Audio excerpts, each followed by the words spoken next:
Good morning बंधुरा जय जगन्नाथ जय श्री राम। आज के আমরা নিয়ামতপুর থেকে ছোটার সময় ছাড়েছি গাড়ি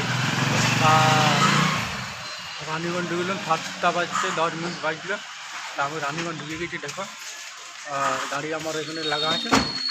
আর আজকে আমরা ছোটো ভিডিও বানাচ্ছি কারণ আজকে আমরা অনেক কাজে বিজি আছি কারণ আমার গাড়িটা তাড়াতাড়ি মাল চালায় আর তারপরে গাড়িটা ঘুরে যাব, গাড়িটা ধোয়া পোছা করবো। তো চলো আর আমার এই সন্দীপ আমার গাড়িটা একটু পরিষ্কার করেছে, মানে বলছে অযোধ্যা বলে আমি গাড়িটা একটু পরিষ্কার করে দেবো তাহলে কি টাইমটা একটু জলদি হবে। তো মানে হালকা হালকা ফুলকা উপরে উপরে পরিষ্কার করে দিচ্ছে তো ভালো হবে। তো চলো কাঁচের জায়গায় জল মারছে তো আমার গাড়ি এখন ফটাফট নামাই করে তারপরে আমরা নাস্তা করবো, তারপরে আমরা বিরাবো।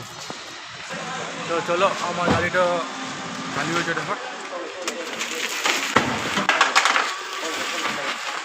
আর পার্সেলটা পুরো মর্নিং করছে এদিক থেকে ওদিকে আর আমরা রানীগঞ্জ বাজার আছি দেখো।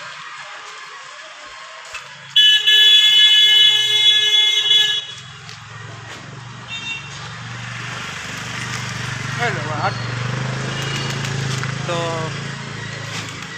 সকাল সকাল মর্নিং করছে, পার্সেলটা গিয়েছে ওইদিকে আর ইয়ারা খালি করছে ফটাফট খালি করে নাস্তা ফাস্তা করে তারপরে আমরা রানীগঞ্জ পাঞ্জাবি মোড়ে দাঁড়াবো, নাস্তা করবো, তারপরে আমরা সিধা চলবো নিয়ামতপুর থেকে লোডে নেবো তুই যাবে রঘুনাথপুর।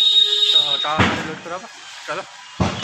আর সন্দীপ আমার গাড়িতে খালি জল মারছে কাছে, তাতে আমরা ফটাফট রানীগঞ্জ পৌঁছাবো। তো চলো জয় জগন্নাথ জয় রাম। তো আমরা রানীগঞ্জে পৌঁছে গেছি, এবারে মাল খালি হবে তারপরে নাস্তা ফাস্তা করে ফির নিয়ামতপুর যাবো ফটাফট খালি করে হবে। তো চলো আর আমার মালটা খালি হচ্ছে রানীগঞ্জে, সেই ফটাফট আমরা যাবো তাড়াতাড়ি নিয়ামতপুর থেকে মাল লোড হবে সিধা যাবো রঘুনাথপুর খালি করে গ্র্যান্ড যাবো। চলো জয় জগন্নাথ জয় শ্রী রাম।